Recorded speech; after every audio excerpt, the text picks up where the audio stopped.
કેમ છો બાળકો? મજામાં? આપની પોતાની ચેનલમાં સ્વાગત તમારું. હું ધર્મેશ પટેલ. પ્રકરણ 4 દ્વિઘાત સમીકરણનો છઠ્ઠો વિડીયો. આગળના વિડીયોમાં આપણે વિવેચક શોધતા શીખેલા. સમીકરણ આપેલું હોય, માની લો કે સમીકરણ છે, દ્વિઘાત સમીકરણનું વ્યાપક સ્વરૂપ આવું છે. જુઓ, ax વર્ગ વત્તા bx વત્તા c બરાબર 0, જ્યાં આપણે a નોટ ઇક્વલ ટુ 0 કહીએ છીએ. આ દ્વિઘાત સમીકરણનું વ્યાપક સ્વરૂપ છે. તો આ દ્વિઘાત સમીકરણના વ્યાપક સ્વરૂપમાં abc છે. જુઓ, ઇક્વલ ટુ 0 છે. ઇક્વલ ટુ 0 વગર દાખલો ગણવાનો નહીં.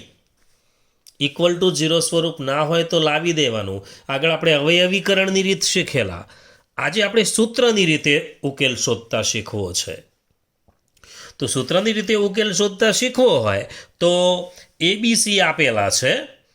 હવે વિવેચક શોધતા તમને આવડે છે, કારણ કે આગળના વિડીયોમાં વિવેચકની ચર્ચા થઈ ગઈ છે. ચલો, વિવેચક આપણે પહેલાં વિવેચક લખી દઉં કે વિવેચક ડી બરાબર b² - 4ac. આવી રીતે આપણે વિવેચક શોધ્યો છે. ડી બરાબર b² - 4ac. ડી બરાબર b² - 4ac ની રીતે વિવેચક શોધ્યો હતો. હવે જો વિવેચક શોધીએ ને, એ 3 પ્રકારનો હોઈ શકે. કાં તો ડી >0 હોય, કાં તો ડી =0 હોય, કાં તો આ જે ડી શોધ્યો હોય એ <0 હોય, એટલે ઋણ હોય. એટલે કાં તો ધન હોય, શૂન્ય હોય, કે પછી ઋણ હોય. તો ધન હોય તો ફિક્સ છે કે બીજ વાસ્તવિક હોય જ. વાસ્તવિક અને ભિન્ન બીજ હોય. બીજના વધુ સ્વરૂપ વિશે ચર્ચા આપણે આગળના વિડીયોમાં કરવાના જ છીએ. એટલે આજે આપણે બહુ ચર્ચા સ્વરૂપની નહીં કરીએ. સ્વરૂપની બહુ ચર્ચા નહીં કરીએ, પણ થોડી માહિતી મેળવી લઈએ કે ડી >0 તો બીજ વાસ્તવિક અને ભિન્ન હોય. વાસ્તવિક અને ભિન્ન. ડિટેલથી ચર્ચા પછી કરીશું. આમાં ડી =0 માં વાસ્તવિક અને સમાન હોય. ટૂંકમાં હાલ બે ઉપર પણ ધ્યાન રાખીએ કે આ ભિન્ન છે, આ સમાન છે. જુઓ, ડી =0 હોય તો બીજ સમાન મળે, અને ડી <0 હોય, આ ડી <0 હોય તો બીજ વાસ્તવિક ન મળે. વાસ્તવિક બીજ ન મળે.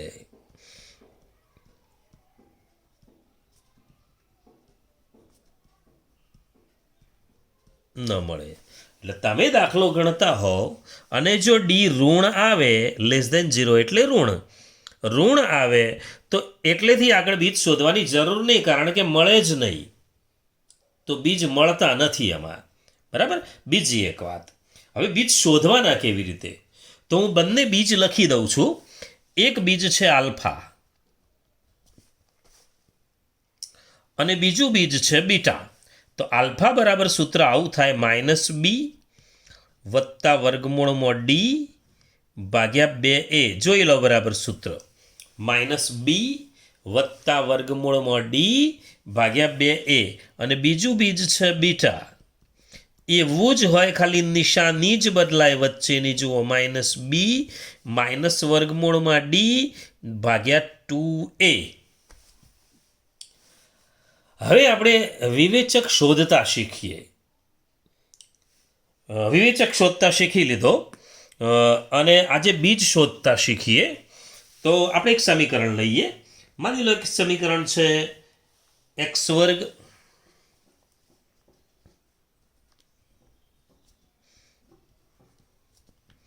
વત્તા 2x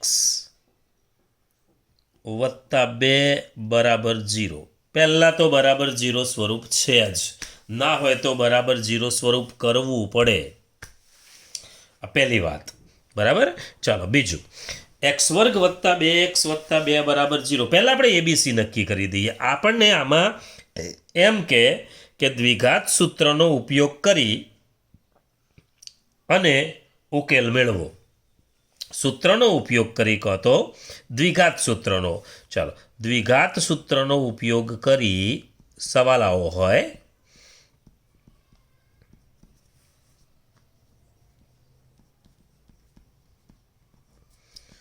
ઉકેલ શોધો, કાં તો સૂત્રની મદદથી ઉકેલ શોધો. આગળ જોયો તો અવયવીકરણની રીતે ઉકેલ શોધો. આ સૂત્રની રીતે ઉકેલ છે.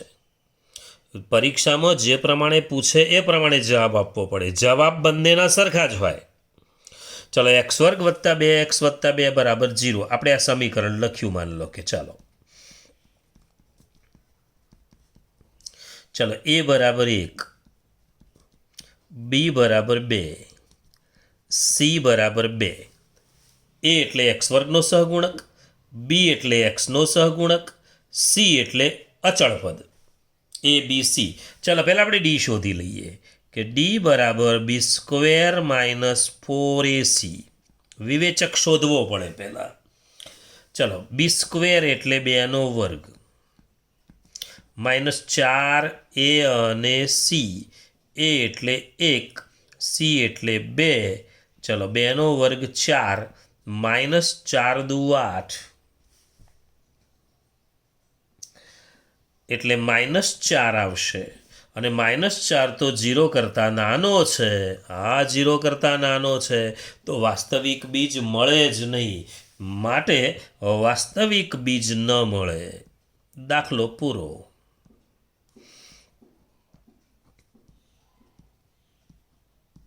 ન મળે, વાસ્તવિક બીજ ન મળે. બીજો એક દાખલો જોઈએ. ચલો, નંબર 2.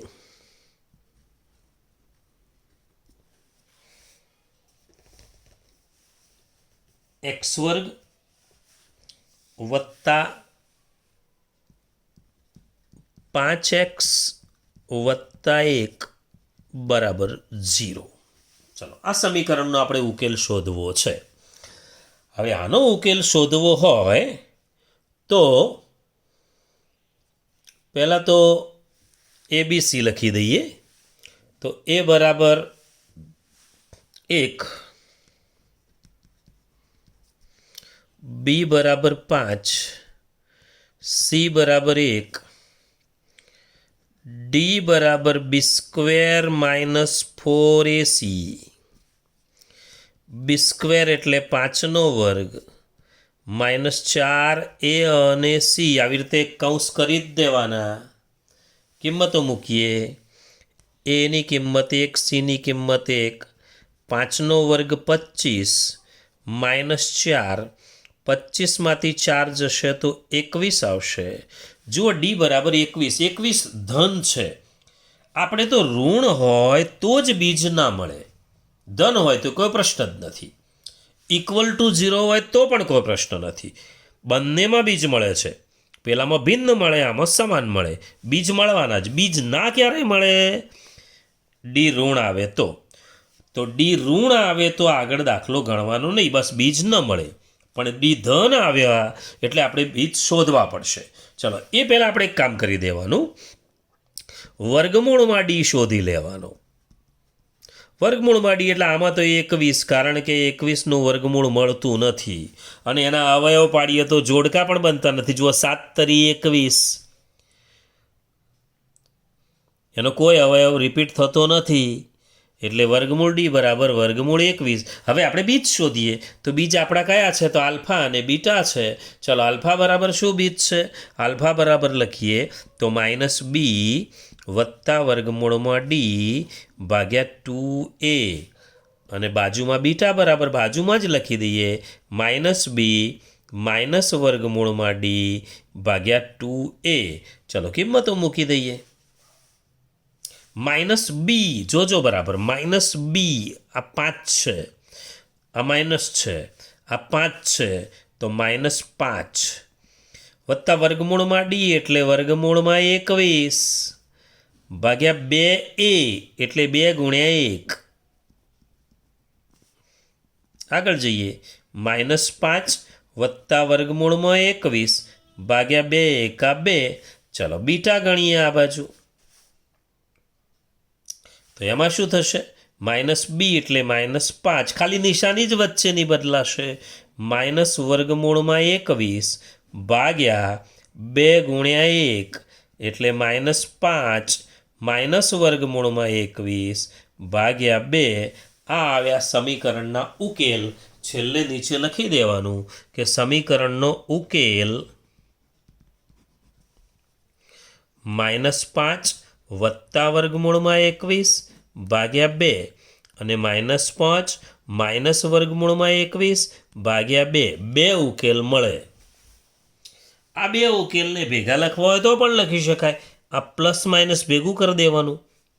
આપણે અલગથી લખવું, આ બે જુદા લખવા જરૂરી નથી. આવું પણ લખી શકાય અથવા આવું પણ લખી શકાય ઉકેલ. પણ આપણે અલગ જ લખવાના એટલે ભૂલ ના પડે.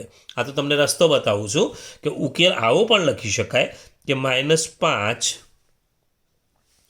પ્લસ ઓર માઇનસ વર્ગમૂળમાં 21 એટલે બંને આવી ગયા જોડે ભાગ્યા 2.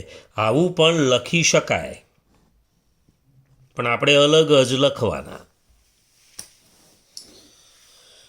તો દ્વિઘાત સમીકરણનો ઉકેલ સૂત્રની મદદથી શોધતા શીખ્યા. હજુ આપણે બીજા 2-3 ઉદાહરણ જોઈએ છીએ.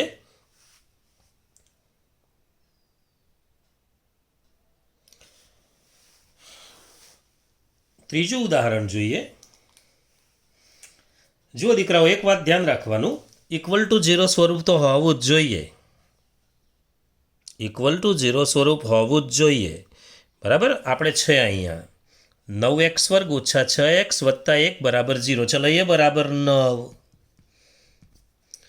b બરાબર -6, c બરાબર 1, d બરાબર વિવેચક શોધીએ b² - 4ac. b² એટલે -6² -4a અને c, a એટલે 9, c એટલે 1, -6² 36. જોજો માઇનસ છે, વર્ગ હંમેશા ધન જ હોય. તો 36 -9 ચોક 36 એટલે 0 થશે. 0 આવ્યો ઉકેલ મળવાનો. 0 આવે તો સમાન ઉકેલ મળે, પણ મળશે ખરા. <0 હોય તો જ ઉકેલ ન મળે. ચાલો વર્ગમૂળમાં d શોધીએ. તો વર્ગમૂળમાં d તો 0 જ કહેવાય. 0નું વર્ગમૂળ 0 જ થશે. ચાલો આલ્ફા અને બીટા શોધી લઈએ. આલ્ફા બરાબર -b વત્તા વર્ગમૂળમાં d ભાગ્યા 2a. ચલો બીટા બરાબર પણ લખીએ -b માઇનસ વર્ગમૂળમાં d ભાગ્યા 2a. સરખા જ સૂત્રો છે. ચલો આલ્ફા બરાબર શું લખશો? તો -b. હા, ધ્યાન રાખો, -b છે. આ માઇનસ તો ખરો જ, આ માઇનસ તો ખરો જ. અને b -6 છે. આવું થશે. જુઓ, એટલે તમારે એક વાત યાદ રાખવાની કે b ઋણ હોય તો અહીંયા ધન જ થઈ જાય. આપણે સીધો 6 મૂકીએ તો ચાલે. આ મેં કર્યું એવું કરવું જરૂરી નથી. તમને સમજાવવા પૂરતું લખું છું કે આ માઇનસ લખ્યો, b ઋણ છે એટલે પાછો મૂકવાનો ઋણ, વત્તા વર્ગમૂળમાં d એટલે વર્ગમૂળમાં 0, વર્ગમૂળમાં d એટલે આ 0 જ હતો. સીધો 0 મૂક્યો હોત તો પણ ચાલત. ચાલો નીચે 2a એટલે 2 કૌંસમાં 9. હવે આ તો 6 થઈ જાય. વત્તા 0 લખવાનો કોઈ અર્થ નથી. નીચે 9 દુ 18 થશે. એટલે 6 તરી 18. કેટલો જવાબ આવ્યો? 3 આવ્યો નહીં તો 1/3. દીકરાઓ ધ્યાન રાખવાની આ વાત કે અહીંયા 6 તરી 18 તગડો નીચે છે તો 1/3 ભૂલથી 3 ના લખાય, એનું ધ્યાન રાખવાનું. ચલો અહીંયા તો નિશાની જ વચ્ચેની ખાલી બદલાશે. તો -6. બી ઋણ હોય એટલે આ ઋણ છે બી, આપણે અહીંયા ધન કરી દેવાનો. કારણ કે ઋણ અને ઋણ ભેગું થઈને ધન થઈ જશે. ચલો માઇનસ વર્ગમૂળમાં ડી એટલે -0, નીચે 2a 2 ગુણ્યા 9 શું થશે જુઓ, આ 6 નીચે 18, 6 તરી 18, એટલે આ બંને જવાબ સરખા આવ્યા. કેમ સરખા આવ્યા? બીજ સમાન હોય, બીજ સમાન હોય, ઉકેલ સમાન હોય. આપણે લખ્યું હતું કે ડી = 0 આવે તો જુઓ જવાબ સમાન આવે. ફિક્સ જ છે, જવાબ સમાન આવી જ જાય ડી 0 હોય તો. અને ડી 0 કરતાં નાનો હોય તો ઉકેલ મળે જ નહીં. અને ડી 0 કરતાં મોટો હોય જેમ આગલા દાખલામાં હતો તો એમાં જુદા જુદા ઉકેલ મળે, ભિન્ન ઉકેલ મળે. ચાલો બીજું એક ઉદાહરણ જોઈએ. નંબર 4.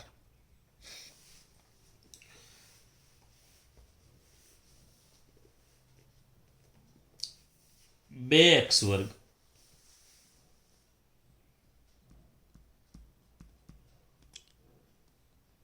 બરાબર 4x ઓછા 5. 2x વર્ગ બરાબર 4x ઓછા 5. જુઓ આમાં =0 સ્વરૂપ નથી તો તમારે બનાવવું પડશે. ચલો બનાવીએ તો શું થાય જુઓ, 2x વર્ગ -4x આ બાજુ લાવ્યા, -5 આ બાજુ લાવીએ તો +5 બરાબર 0.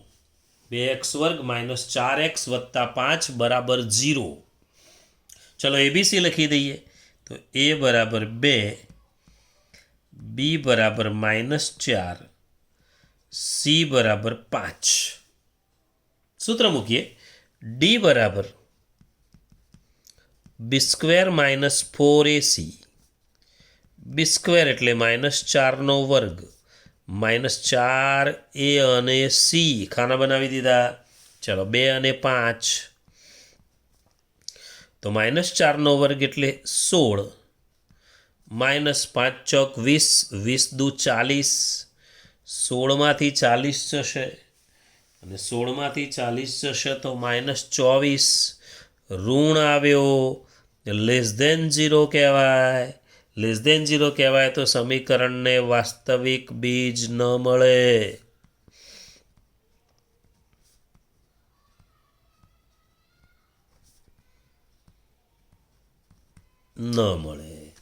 વાસ્તવિક બીજ ન મળે. તમારે એક જ વાત યાદ રાખવાની, ડી શોધવાનો. ડી કેવો આવે છે પહેલાં જોવાનો. ડી ઋણ આવે તો વાસ્તવિક બીજ ન મળે. હજુ એક ઉદાહરણ જોઈએ. 5 નંબર.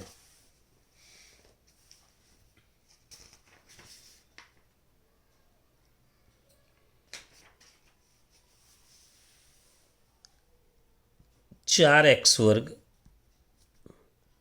બરાબર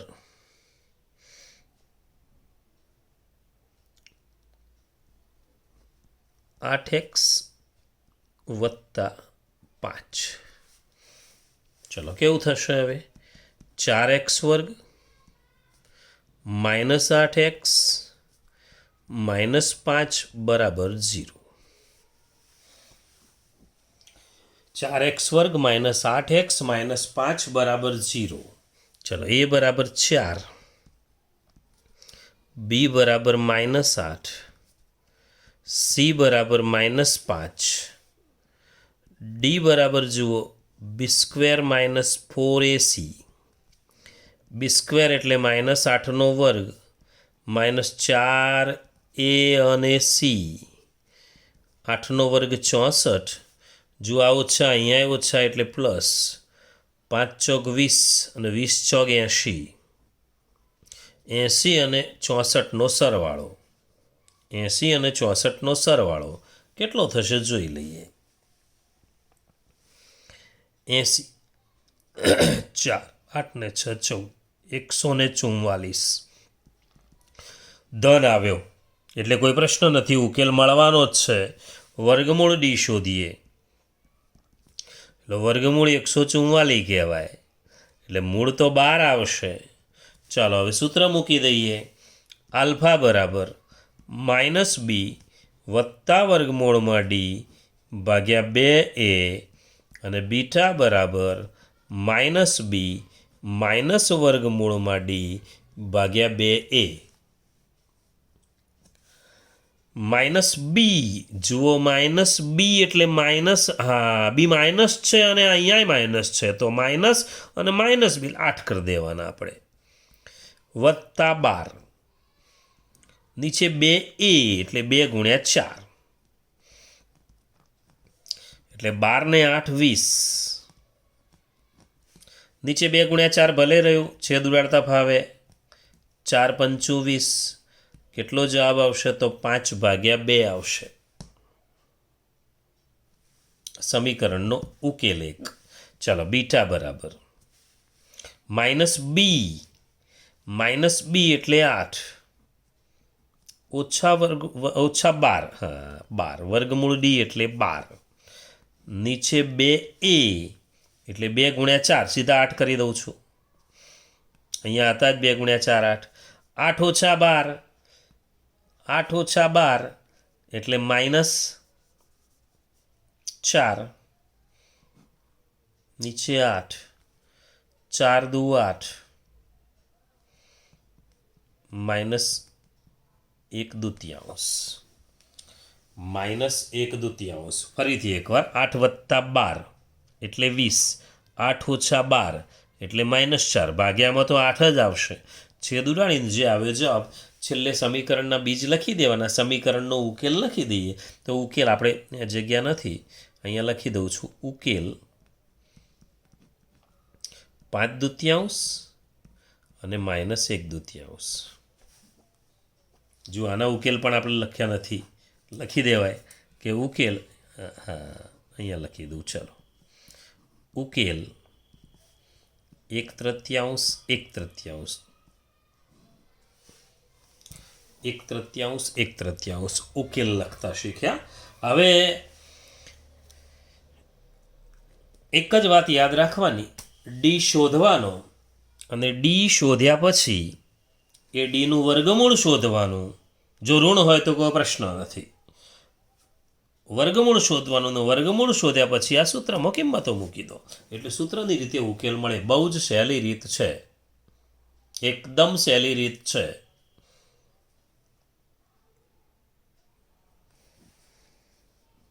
ચલો છઠ્ઠો નંબર 4x વર્ગ ઓછા 4 વર્ગમૂળ 3x વત્તા 5 બરાબર 0 ચલો એબીસી લખી દઈએ પહેલા તો એ બરાબર 4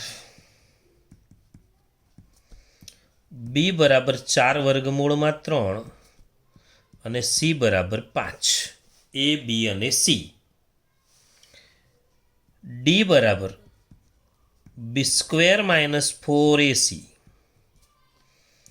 b² એટલે 4 વર્ગમૂળ 3નો વર્ગ ધ્યાન રાખજો -4ac એ એટલે 4 સી એટલે 5 4 વર્ગમૂળ 3નો વર્ગ કેટલો થશે તો 4 વર્ગમૂળ 3નો વર્ગ એટલે પહેલાં 4નો વર્ગ 16 અને વર્ગમૂળ 3નો વર્ગ 3 ફરીથી એકવાર 4નો વર્ગ 16 અને વર્ગમૂળ 3નો વર્ગ 3 એટલે 16 તરી 48 થશે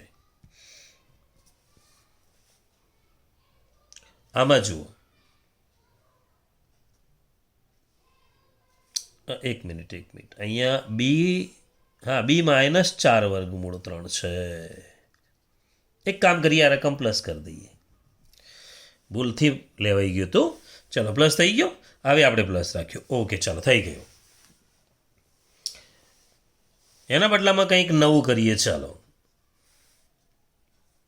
હું એને ઋણ લખું છું થોડો બીજો ફેરફાર કરીએ ચાલો એ માઇનસ લખું છું હવે એક સુધાર્યું બીજું પણ સુધારીએ ચાલો આ -4 છે ધ્યાન રાખજો બરાબર આ ભૂલથી ધન લેવાઈ ગયું હતું એટલે આપણે અહીંયા ધન જ કરી દીધું એના બદલામાં આને ઋણ કરીને ગણીએ દાખલો ચાલો હવે અહીંયા શું થશે પ્લસ થશે જુઓ 5 ચોક 20 અને 20 ચોક 80 80 અને 48, તો 80 અને 48 એટલે 128, 128, તો ડીનું મૂલ્ય આવશે 128. ડી 128 છે. હવે વર્ગમૂળ ડી શોધવો છે. હવે વર્ગમૂળ ડી શોધવો હોય તો 128નું વર્ગમૂળ, 128 તો કોઈનો વર્ગ નથી, તો આપણે એક કામ કરીએ, 128ના અવયવ પાડી દઈએ. જો અહીંયા રફ કામ કરીએ થોડું. 2 64, જોજો બરાબર, 2 32, 2 16, 2 8, 2 4, 2 2, 2 1. જોઈ લો, જોડકા જોઈ લઈએ. આ 2 બગડા, એનો 1 બગડો કરવાનો, આ 2 બગડા, એનો 1 બગડો કરવાનો, આ 2 બગડા, જોડકા થાય એના 1 1 કરી દેવાના, 2ના 1 1 કરી દઈએ. ખબર છે આપણને, કા કરીએ જ છીએ. ચલો, 2 બગડાનો 1 બગડો, 2 બગડાનો 1 બગડો, 2 બગડાનો 1 બગડો, આ વધ્યો. જે ભાગ વધે એ વર્ગમૂળમાં મૂકી દેવાના. તો 2 દુ 4 દુ 8, આ 8, અને આ બગડો વધ્યો એ વર્ગમૂળમાં લખી દઈશું. તો વર્ગમૂળ ડી આવો થશે, 8 વર્ગમૂળમાં 2. વર્ગમૂળ ડી બરાબર 8 વર્ગમૂળમાં 2. ચાલો, આલ્ફા બરાબર -b વત્તા વર્ગમૂળમાં ડી ભાગ્યા 2a, અને બીટા બરાબર -b માઇનસ વર્ગમૂળમાં ડી ભાગ્યા 2a. હવે -b એટલે -4 વર્ગમૂળ 3 વત્તા વર્ગમૂળમાં ડી એટલે 8 વર્ગમૂળમાં 2 ભાગ્યા 2a એટલે 2 ગુણ્યા -4. તો -4 વર્ગમૂળ 3 વત્તા 8 વર્ગમૂળ 2 નીચે -8.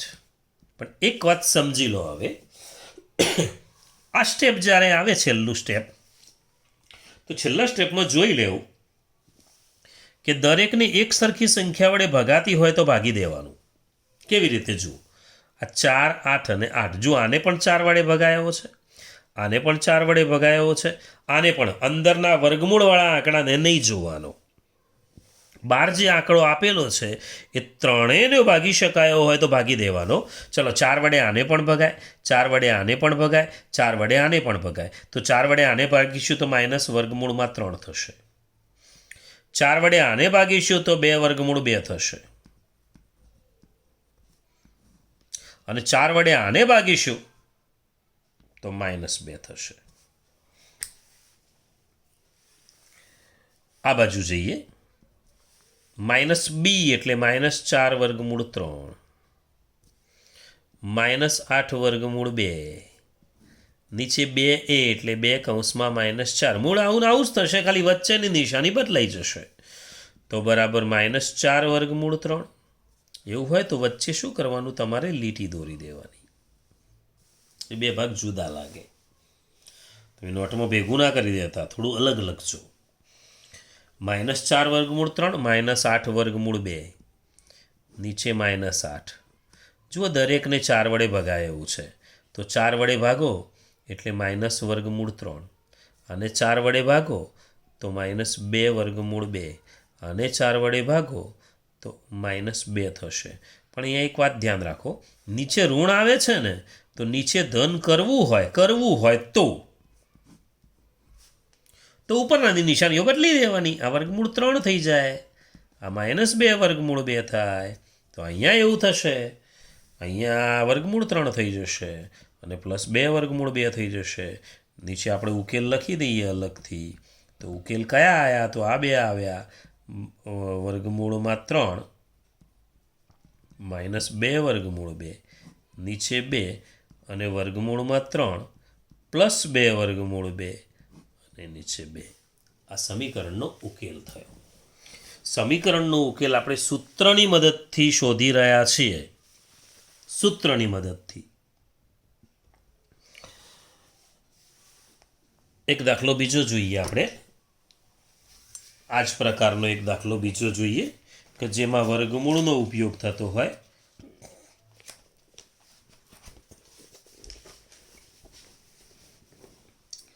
વર્ગમૂળ 3x વર્ગ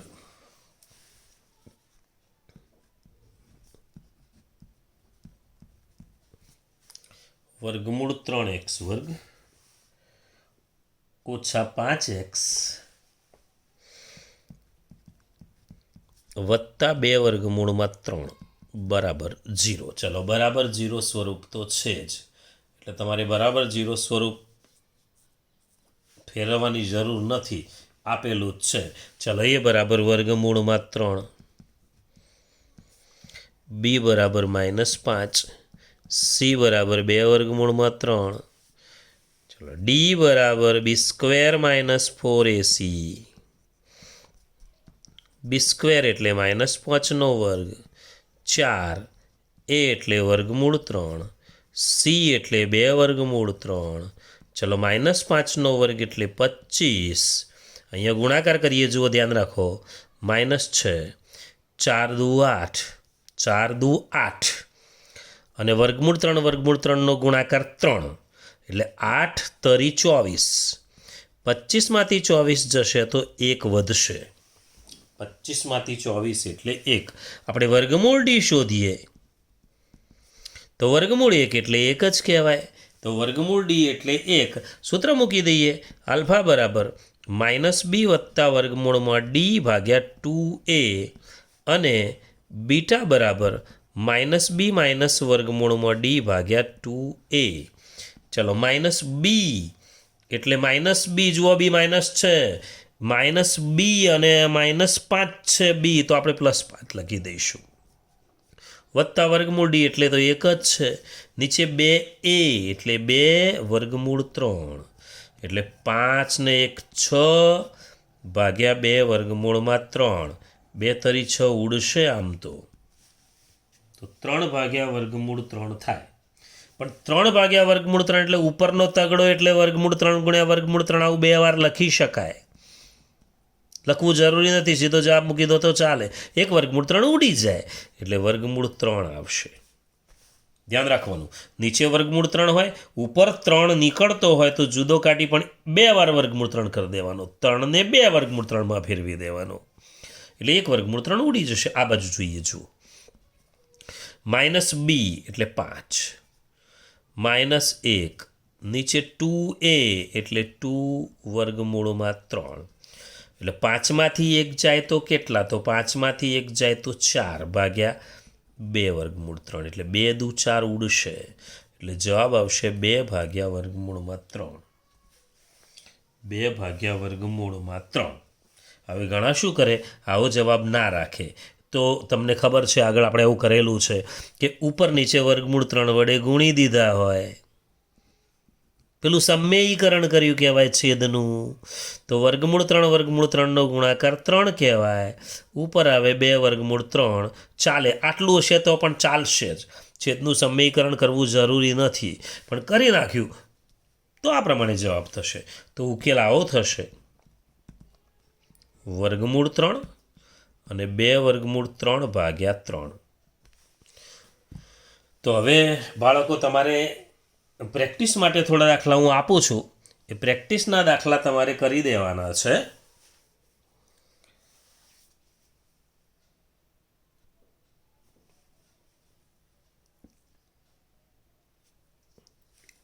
પ્રેક્ટિસ માટેના દાખલામાં x² ઓછા 12x બરાબર 5.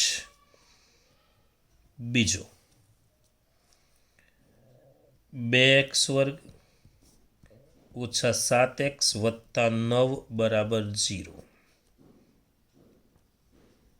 ત્રીજો 2x²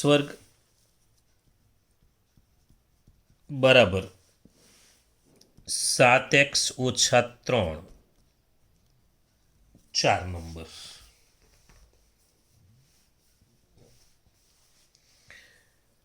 x² ઓછા x વત્તા 1 બરાબર 0, 5 નંબર.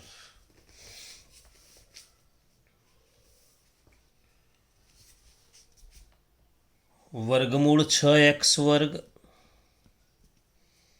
ઓછા 5x વત્તા વર્ગમૂળમાં 6 બરાબર 0. 6 નંબર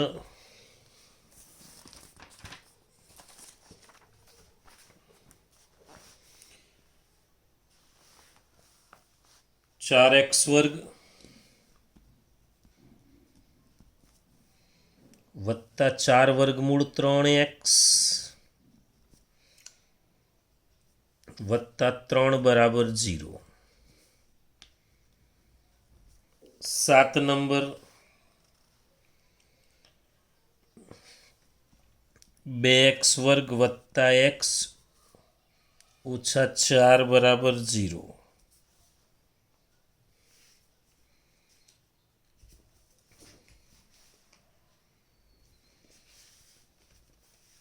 વર્ગમૂળ 3x વર્ગ વત્તા 2x માઇનસ વર્ગમૂળ 3 બરાબર 0. આ બધાનો દ્વિઘાત સૂત્રનો ઉપયોગ કરી અને ઉકેલ શોધવાનો છે. બાળકો, તમને કોઈ પણ પ્રોબ્લેમ જેવું લાગે તો કોમેન્ટ બોક્સમાં કોમેન્ટ લખી શકો છો. વિડીયો લાઈક કરી દેશો. ચેનલ સબસ્ક્રાઈબ ન કરી હોય હજુ પણ તો સબસ્ક્રાઈબ કરી દેશો. ફરી મળીશું. બાય.